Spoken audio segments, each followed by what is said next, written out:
Hi, I'm Max Keiser, and this is the Keiser Report. Markets, finance, and scandals. We break it on down for you. This way you know exactly who's doing what to whom. Let's bring in Stacy Herbert to get more of the details. Stacy Herbert, talk to me. Walmart's midnight baby formula bread line. So this follows on Bill Simon, the CEO of U.S. operations for Walmart, speaking at Goldman Sachs' retail conference. I don't need to tell you that our customer remains challenged. You need not go farther than one of our stores on midnight at the end of the month. About 11 p.m., customers start to come in and shop, fill their grocery basket with basic items, baby formula, milk, bread, eggs, and continue to shop and mill about the store until midnight when government electronic benefits cards get activated, and then the checkout starts. And our sales for those first few hours on the first of the month are substantially and significantly higher. Wow. So yeah, Walmart, of course, is America's company store, like they used to have plantations of old. They had the company store. Walmart, of course, is done more to destroy the economy in America than any corporation. They employ more people in America than any corporation. They underpay these people, and now they're being pushed onto reservations like the Indians from 150 years ago. These are the new, they should create a tribe of Indians in America called the Walmarticoi. Well, also, this is the showing the extent of the poverty. Everybody asks, like, if this is as bad as the Great Depression, where are the bread lines? Now, these are people receiving electronic benefits cards, which are food stamps, given in a credit card-like thing. And these are people waiting to feed their babies as baby formula. I mean, this is ongoing sort of catastrophe. Well, give the Walmarticoi Indians papoose to carry their baby in to midnight to get the baby feeding at the midnight stroke. Well, according to Charlie Munger. Oh, no, not Charlie Munger. The 230th richest man in America, partners to Warren Buffett, the richest man in America. Munger says, thank God bailouts came before handouts. Yes, this is Charlie Munger, who is 86-year-old partner to Warren Buffett, and he was speaking at the University of Michigan on September 14th. I think those bailouts were absolutely required to save your civilization.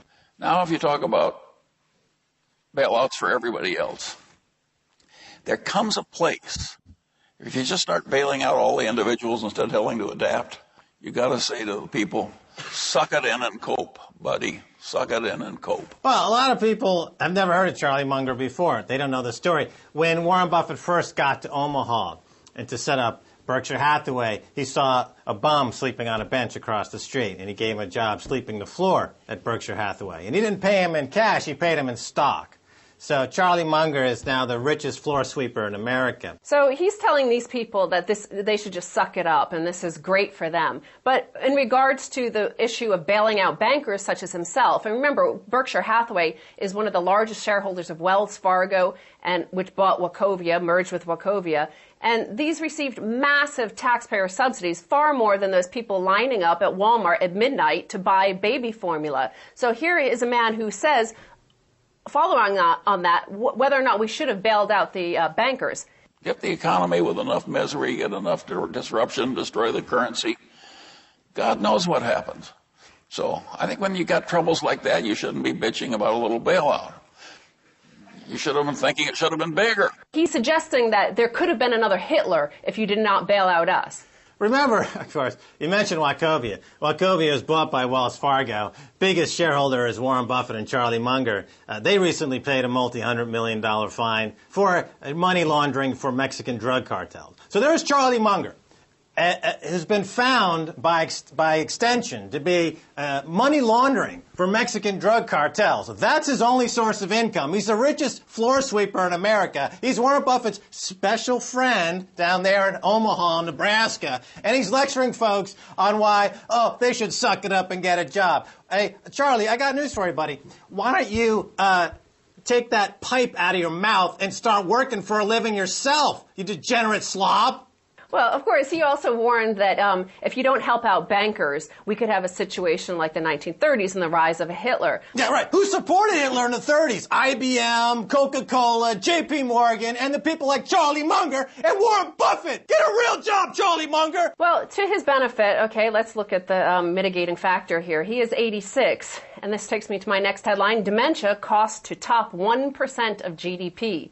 So this is the World Alzheimer Report, and they say that the costs associated with dementia will amount to more than 1% of the world's gross domestic product this year at $604 billion. That's right. The $600 billion number could be cut in half by just simply retiring Charlie Munger and Warren Buffett. He'd save $300 billion a year in dementia-related costs. The other thing is he said God was to thank for the bailouts of the bankers. Him and Osama bin Laden share that trait, of course. One's a financial terrorist, weapons of mass financial destruction, as Buffett himself copped to. A lot of bankers seem to be appealing to God as their sort of excuse for their acts. Lloyd Blankfein from Goldman Sachs also did the same. But here's another headline: Vatican Bank facing money laundering probe. Just when the Catholic Church didn't need another scandal, Italian authorities have seized 23 million euros in a case alleging that their senior officials have been money laundering. Yeah, and? Was that a shock? I mean, come on. How else could the Vatican get so rich? I mean, they haven't performed a legitimate miracle in 2,000 years. So all that pomp and circumstance and gilded gold leaf surrounding that massive real estate Ponzi scheme has got to come from somewhere. Well, the Vatican said that it was perplexed and surprised by the investigation, which is classic. That's like Hank Paulson. As the markets collapsed, he, who engineered much of the CDO collapse and subprime mortgage fraud, is saying he was perplexed and surprised and had no idea what was going on. No, look, Lloyd Blankfein, the Pope, Munger, and Buffett should start a new hedge fund and call it Dementia Incorporated. And they only invest in, companies who benefit from this rise in dementia, which would include, of course, Walmart, the leaders of which believe that by having people line up at midnight for baby formula on some new reservation-constructed prison casino gulag is a worthwhile business model. As Buffett, who's a notorious money-laundering drug traffic supporter, Munger, who's the richest floor sweeper in American history, and Lloyd Blankfein, who hears voices down there at Goldman Sachs. He's doing God's work. You're doing the work of schmucks. So we have this building of this sort of monarchy in America where these people are just openly taunting the peasant population, saying, let them eat cake. We deserve all of this divine bounty because we are divine ourselves. God is the one giving us these bailouts, whether it's Lloyd Blankfein or Charlie Munger stating this. So it takes me to this headline, A New Chance for Newark. Failing school system to get $100 million from Facebook founder Zuckerberg. So the state is collapsing. The taxpayer is only there for the divine rights of these Wall Street oligarchs and these CEO titans. And here they have to rely on the randomness of one of these oligarchs bestowing upon them some funds for their own education. Yeah. Well, I mean, Facebook, Google, they exist because of the people subsidized their existence through the creation of DARPA. Now, what do the people got back from that fortune? The Facebook fortune, the Google fortune, the Apple fortune, all the digital rights management technology that Steve Jobs bestows upon the public domain in a draconian method, bleeding and bleaching the intellectual integrity out of that society for a quick buck. What are they giving back cash-wise? The big goose egg, the big zero. Zuckerberg is just another, the next generation of plutocrat, wannabe, aristocratic, neo-feudal schmucks. I'll use this term again because it sounds so good. Schmuckakos. If it weren't for the taxpayer subsidizing their existence, they would not exist. So this is a farce, that the only way that these school systems can get money to survive is the largesse of these potentates that were created completely by fiat due to political connections, market manipulation, insider trading, and these idiots down in Nebraska, in Omaha, Nebraska, who feed and prey on the poor, helpless society by draining them of all their financial integrity with the weapons of mass financial destruction, self-admitted. But I might also add that Bill Gates is also heavily invested in education, and therefore Warren Buffett, who is now given billions of dollars to Bill Gates to disperse. So there is this oligarchy creating their own class of peasants. They're providing the education for their own pool of people who support these particular lords. Yeah, remember, Bill Gates is the entire fortune. He's the richest man in America, $54 billion according to Forbes. That's entirely created through abuse of the copyright system, where they keep extending copyright every 20 years, Disney and Microsoft, in a way that's given America a collective intellectual lobotomy. No wonder the average IQ in America is plummeting. No wonder they can't come up with any new ideas to solve their problems. No wonder they elect a dunderhead like Manchurian candidate Obama to be president, because all the good ideas are locked up on corporate balance sheets over there at Microsoft and Disney and Apple. And meanwhile, the bad ideas like, hey, I think I'll go rob somebody, those ideas are allowed to roam free. So you've got this kleptocracy, a cacocracy, a cacostocracy led by weapons of mass financial destruction wielding psychopaths and sociopaths like Charlie frickin' floor sweeper and do-nothing monger and his best friend, his good friend, Warren Buffett. And then finally, let's move on to the other monarchy from which these all bloom, and that is the British monarchy. Revealed the secret deal that changed the monarchy. So sovereign's debt crisis sparked 2006 agreement surrendering ultimate financial autonomy. So this is the sovereign, the Queen of England, having her own private debt crisis where she needed to borrow £2 million from the government, and this has given them the authority to basically dictate what she spends her money on. But there was this one quote in this article that really makes me think of Charlie Munger. Ever since Charles I paid with his head for his attempt to impose on a fearful parliament the notion that a king's power came direct from God, the English monarchy has fought a losing battle for control of the nation and its own finances. You sleep with Osama, you die like Osama. Think about it, Charlie Munger. All right, thanks so much, Stacy Herbert, for being on the Keiser Report. Thank you, Max. Stay tuned. Don't go away. Much more right after this.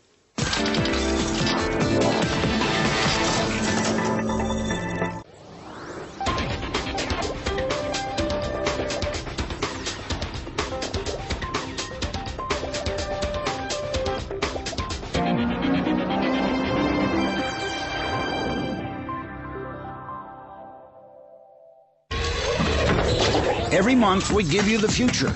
We help you understand how we'll get there and what tomorrow will bring. The best in science and technology from across Russia and around the world. Join us for Technology Update on RT.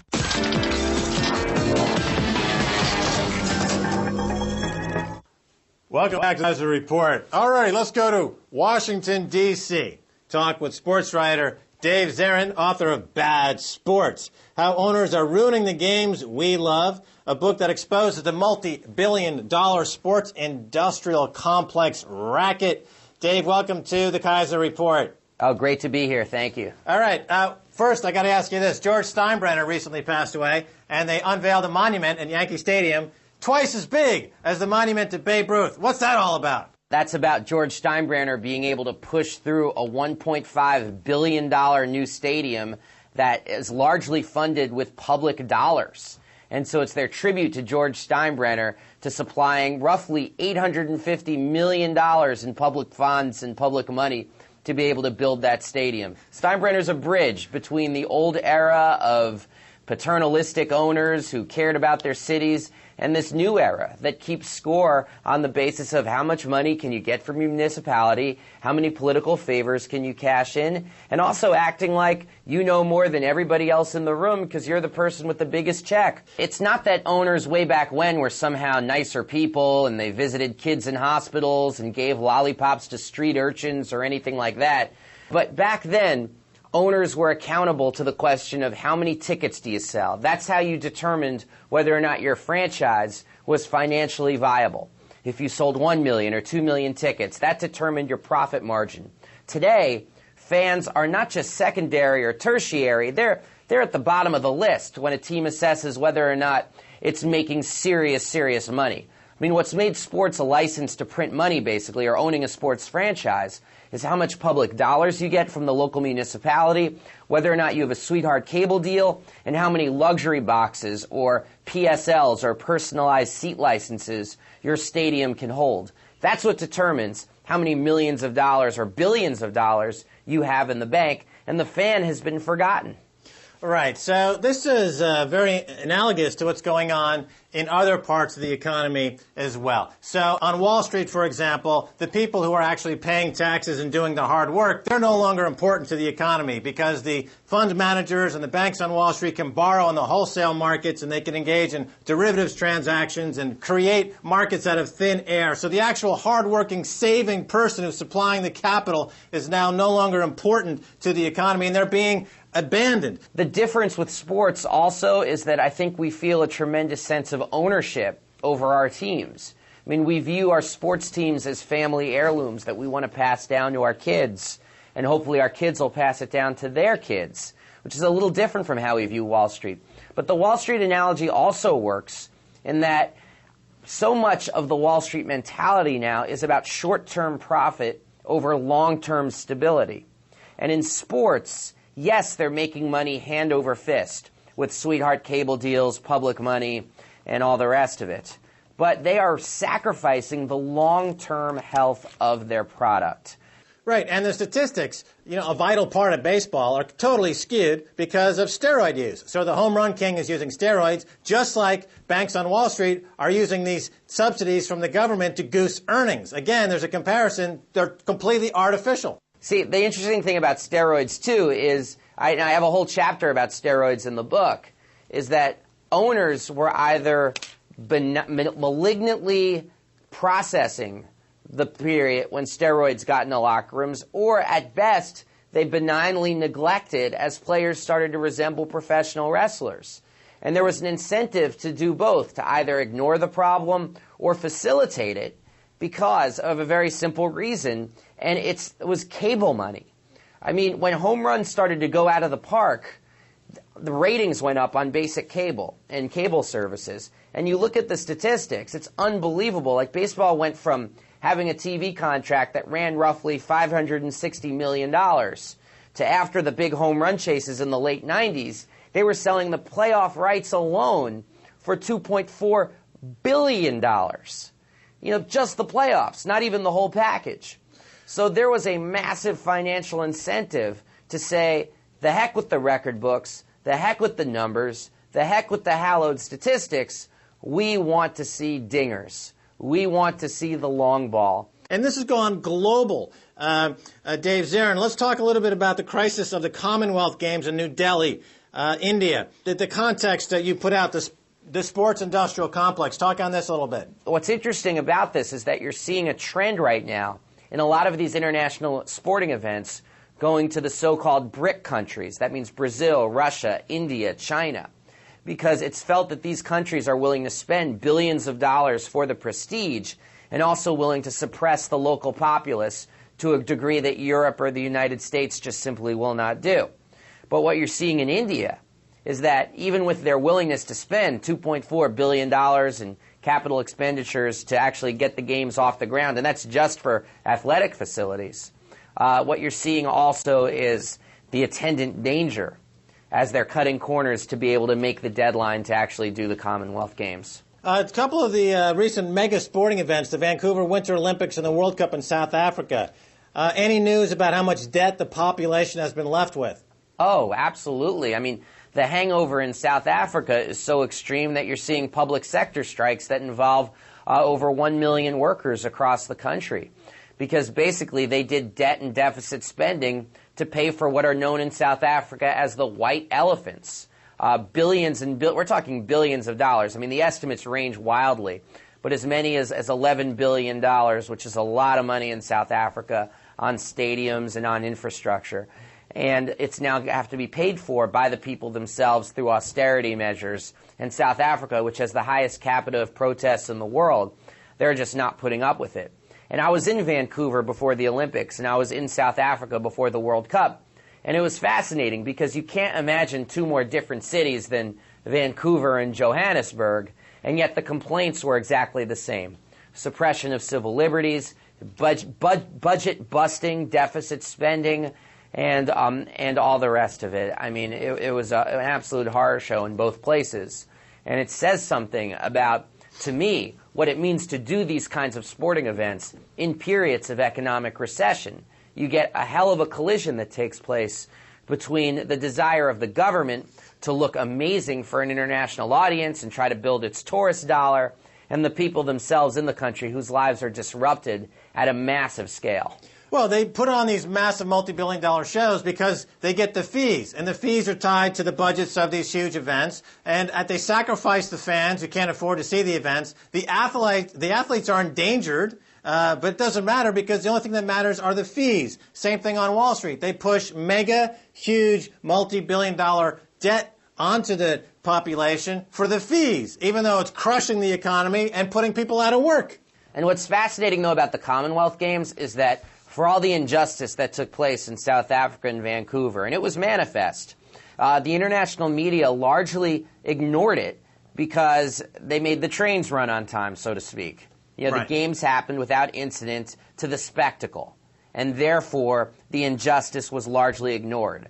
The Commonwealth Games are different because the games themselves are in jeopardy by a lot of the same deficit spending, rush construction job projects that have taken place historically at many a recent Olympics. But nobody cared, for example, when immigrant workers in Athens died during the construction projects there. No one cared in China when almost 2 million people were displaced in the larger Beijing area to make way for the Olympics because the games themselves ran largely without incident.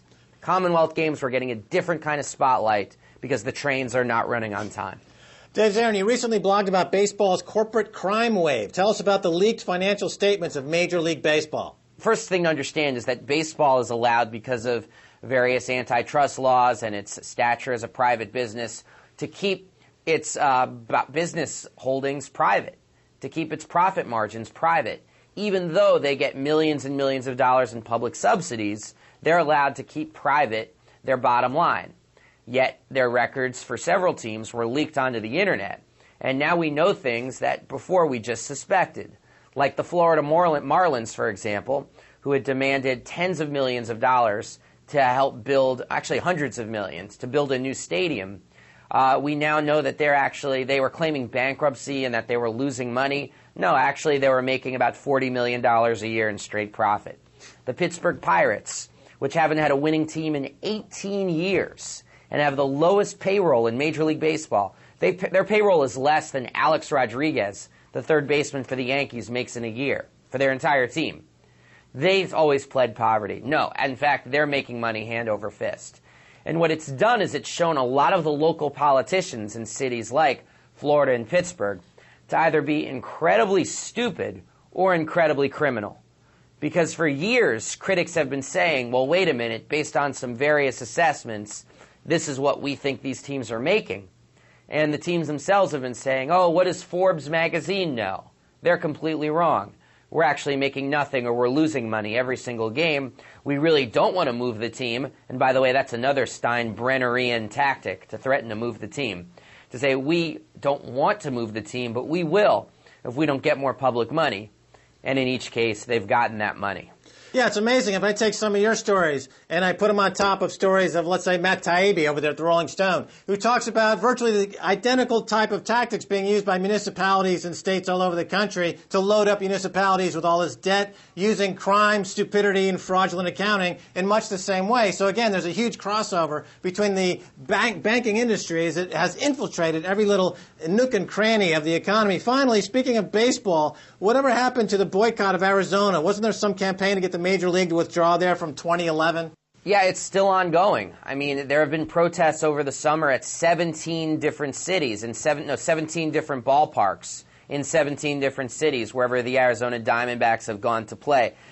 They've become the traveling roadshow of some of Arizona's immigration laws, which are the harshest in the country and which codify racial profiling in a way that many people in the United States find absolutely abhorrent. Now, the rhetoric around immigration in the U.S. has shifted dramatically to the right at the top level of politics, and I think it's a remarkable thing. And in a lot of ways, it shows the power of sports, that the one place where you've seen a consistent public voice against anti-immigrant scapegoating has been in front of the ballpark. And it's been echoed inside the ballpark, too. I mean, 30 different players have spoken out against Arizona laws. Fans have dropped banners. Fans have stormed the field. And we are forcing Bud Selig to have to actually say something about this, because the idea that the 2011 All-Star Game, the Midsummer Classic, would be played in a city, Phoenix, where a lot of the players' families would be at risk for being pulled over in their cars. I mean, this is something that I don't think Major League Baseball can let stand, not when it depends so heavily on Latin American talent. Right, and of course the response of the administration in D.C. is not to address some of the inequality that we're seeing here in the immigration policy, but to criminalize boycotting. I used to teach in D.C. public schools before I was a sports writer, and I would talk to these families from El Salvador, and they were, the reason why they would come to the United States was because of no jobs and poverty in their home country. It wasn't because they had some desire to steal jobs or health care from people in the U.S. So if the U.S. would do something about their trade policy, that's how you address immigration, not by criminalizing immigrants. Sorry, that's all. Well, then the number one contributor to this immigration problem is NAFTA, okay? If NAFTA didn't go through, then you wouldn't have had U.S. corporations bankrupting farmers in Mexico, forcing people to have to go north of the border to get the money that they was stolen from them from the American agricultural companies and meat packers. So thank you, Bill Clinton. I don't see how you argue with that. I mean, what you just said is statistically absolutely true. People who argue against that, like everybody from the Clinton administration to the Republican Party, I mean, that's like arguing that the sky isn't blue. Dave Zarin, thanks for being on the Keiser Report. Oh, my privilege. Thank you. All right, and that's going to do it for this edition of the Keiser Report with me, Max Keiser, and Stacy Herbert. I want to thank my guest, Dave Zarin. If you'd like to send me an email, please do so at keiserreport@rttv.ru. Until next time, this is Max Keiser saying bye, y'all.